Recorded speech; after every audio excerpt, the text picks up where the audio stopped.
Au début on voit deux jeunes enfants se faire des adieux. Le petit garçon s'appelait Haruto et la petite fille s'appelait Meharu. Haruto devait déménager car ses parents avaient divorcé. Il dit à Meharu que lorsqu'il grandirait, il reviendrait pour elle. Des années plus tard, Haruto était dans un bus quand soudain le bus se fit percuter par un train. Haruto se réveilla alors dans une autre réalité en devenant un enfant. Il s'appelait désormais Ryo. Il avait été recueilli par des livreurs. Il avait souvent des souvenirs de son ancienne vie mais il pensait que c'était un rêve. Il sortit au dehors et il vit des étrangers. Ceux-ci cherchaient une des leurs. Ils demandèrent des renseignements à Ryo mais celui-ci leur dit qu'il n'avait vu personne. L'une d'entre les étrangers nommée Celia utilisa un sort magique afin de détecter les magiciens autour d'eux. Lorsqu'elle lança le sort, elle se rendit compte que Ryo était rempli d'une quantité relativement grande d'énergie. Elles remirent donc de l'argent à Ryo pour le remercier puis elles s'en allèrent. Ryo courut à la maison mais il manqua de se faire poignarder par un homme masqué. Ryo tomba. L'homme s'approcha de lui pour l'achever mais Ryo eut une vision où une jeune fille lui dit qu'il devait se servir de sa magie pour survivre. L'homme arriva devant Ryo mais Ryo utilisa sa magie puis repoussa l'homme avec un coup puissant. L'homme masqué utilisa à son tour un sort pour augmenter sa rapidité puis attaqua Ryo. Ryo esquiva puis lui donna un coup de pied. L'homme masqué attaqua encore mais Ryo lui déboîta le bras. Paniqué, il demanda alors à Ryo qui il était réellement. Il attaqua encore mais Ryo le mit au sol. Il entendit des bruits derrière lui. Il se retourna puis il vit un sac. Il ouvrit le sac et il y vit la jeune fille que Celia cherchait. La petite fille lui demanda de la ramener chez elle. Ryo la porta au dos. En chemin, il vit les autres amis de Celia qui continuaient à chercher la petite fille.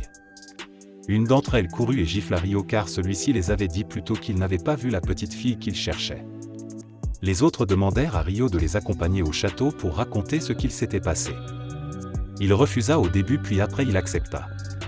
Arrivé, il se fit attacher.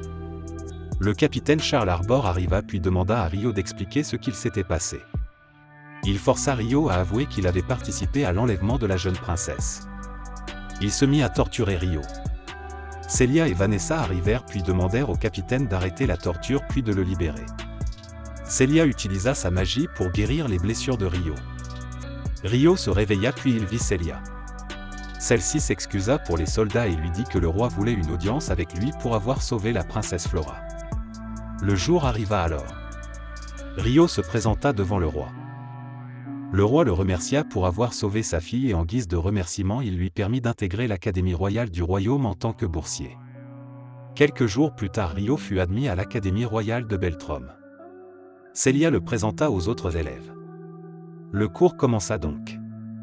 Les autres élèves se moquaient de lui. À la fin des cours Ryo se rendit chez Celia pour des cours particuliers. Celia se rendit compte que Ryo était très intelligent et il avait même résolu un problème très difficile. Ryo se rappela alors que dans son ancienne vie, il était étudiant à la fac. Le lendemain, c'était l'entraînement au combat. Le professeur le défia au combat. À la surprise de tous, Ryo savait très bien manier l'épée. Le professeur le complimenta. Quelques jours plus tard, les résultats des examens étaient sortis et il s'avérait que Ryo était le premier. Les autres élèves l'accusèrent de tricherie. Mais Celia prit sa défense. Le lendemain, à l'entraînement au combat, le professeur leur informa qu'une compétition interacadémie allait avoir lieu. Il sélectionna les élèves qui y participeront et parmi eux il y avait Ryo. Les autres élèves n'étaient pas d'accord car selon eux Ryo venait d'une famille pauvre. Après les cours, Celia et Ryo discutaient. Ryo dit à Celia qu'après ses études, il irait visiter Yagumo, son village. Quelques jours plus tard la compétition interacadémie débuta donc. À la première épreuve Ryo devait affronter Charles Arbor. Le combat commença donc. Ryo resta calme et contrôlait les attaques de son adversaire. Il réussit finalement à vaincre Charles. Mais tous les autres élèves perdirent leur combat. Le lendemain c'était le cours de magie. En récréation un élève menaça Ryo car grâce à sa victoire au tournoi, les filles étaient amoureuses de lui secrètement. Le lendemain ils se rendirent en forêt pour des travaux pratiques. Ils se retrouvèrent sur une falaise. Ils furent attaqués par des orques. Un élève ayant paniqué a bousculé la princesse Flora. Flora était sur le point de tomber de la falaise mais Ryo sauta puis à l'aide de sa magie il projeta la princesse en l'air puis lui-même il tomba au sol. Mais il n'était pas blessé. Les autres élèves réussirent à vaincre les orques. Un autre monstre plus imposant les attaqua alors. Ils utilisèrent toutes leurs techniques mais cela n'eut aucun effet sur le monstre. Ils s'enfuirent alors mais la princesse Flora était restée pour sauver les blessés. Le monstre la retrouva alors. Sur le point de s'en prendre à la princesse, Rio arriva puis coupa le bras du monstre. Il demanda à la princesse de s'enfuir puis il se mit à combattre le monstre. Il bloqua les attaques du monstre puis à l'aide de sa rapidité, il vaincut le monstre. Les autres élèves arrivèrent alors mais il partit pour que ceux ne sachent pas qu'il avait vaincu le monstre. En soirée, Célia se rendait chez le directeur de l'académie quand elle entendit à la porte un élève et un chevalier accuser Rio d'avoir essayé de pousser la princesse Flora sur la falaise. Le directeur leur donna carte blanche pour punir Rio. La nuit Rio vint voir Célia et lui dit qu'il allait s'enfuir du royaume, ils firent leur adieu. Rio s'enfuit donc du royaume en courant. Il arriva dans une ville voisine. Il sentit qu'il était suivi. Il commença à explorer la ville. Il goûta à des nouveaux plats de la ville puis il se remit en route. En chemin il vit une jeune fille évanouie sur le chemin. Il essaya de la toucher mais celle-ci se réveilla et se mit à l'attaquer. Il esquiva mais celle-ci l'avait piqué avec une flèche empoisonnée. Il neutralisa le poison avec sa magie. La jeune fille le réattaqua. Il esquiva. La jeune fille utilisa la magie pour renforcer ses capacités physiques. Elle le réattaqua mais Rio esquiva tous ses coups puis il réussit à la neutraliser. Elle se mit à crier mais il l'endormit avec sa magie. Il vit que la jeune fille avait un collier de servitude. Il le lui enleva avec sa magie. La jeune fille se réveilla et lui révéla qu'elle était contrôlée par Stewart, l'élève qui avait accusé Rio au royaume. Rio libéra la petite fille alors. Il se remit en route mais la petite fille se mit à le suivre. Elle lui dit qu'elle s'appelait Latifa. Ils arrivèrent à destination et dressèrent une tente pour la nuit. Le lendemain ils reprirent le chemin. La nuit tomba à nouveau. Rio et la jeune fille se firent attaquer par des jeunes femmes à moitié humains, des hybrides. Elles virent Latifa, la jeune fille avec qui Rio marchait puis elles ont cru qu'il avait kidnappé celle-ci. Elles lui lancèrent un sort puis elle s'évanouit. Rio fit un rêve où il discutait avec une jeune fille puis il se réveilla. Les jeunes filles ayant appris qu'il n'avait pas kidnappé la jeune fille s'excusèrent auprès de lui. Le lendemain les anciens du village lui présentèrent leurs excuses pour avoir cru qu'il avait kidnappé Latifa.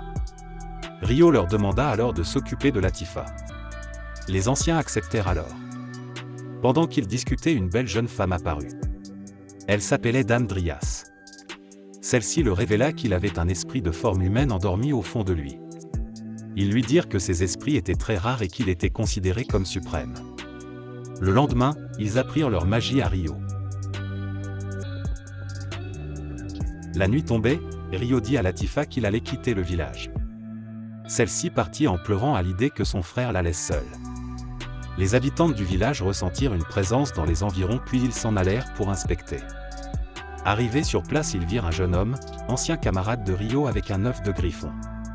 Celui-ci se sauva en les voyant. Une d'entre elles lui lança des rayons avec sa magie mais il les esquiva. Soudain un griffon apparut au-dessus de lui. Le griffon essaya de récupérer son œuf. Mais à l'aide d'une pierre magique le supérieur du jeune homme acheva le jeune homme. Celui-ci tomba et l'œuf qu'il avait tenu aussi. L'œuf s'écrasa au sol juste à côté de Latifa. Latifa approcha l'œuf cassé mais le griffon arriva et essaya de s'en prendre à elle. Rio fut mis au courant puis il courut directement vers la forêt. Les autres hybrides arrivèrent. Ils essayèrent de contenir le griffon mais en vain. Rio arriva alors. Rio utilisa un sort pour renforcer ses capacités physiques puis il donna des coups de poing puissants au griffon. Le griffon essaya de lancer des flammes mais il créa une énorme boule d'énergie qu'il lança dans la bouche du griffon. Celui-ci tomba au sol vaincu. Tout le monde le remercia pour avoir sauvé le village. Le lendemain Rio se préparait à quitter le village pour continuer son voyage. Les anciens lui offrirent des cadeaux. Il salua tout le monde et il reprit son chemin. Rio arriva enfin dans son village puis il demanda à rencontrer le chef. On le conduisit donc chez le chef et il vit la chef du village. Elle lui dit qu'elle s'appelait Yuba. Rio lui dit alors qu'il recherchait quelqu'un. Il donna le nom de ses parents à Yuba. Yuba lui révéla alors quelle était sa grand-mère. Yuba lui dit alors qu'il pouvait vivre dans le village s'il voulait. Rio accepta.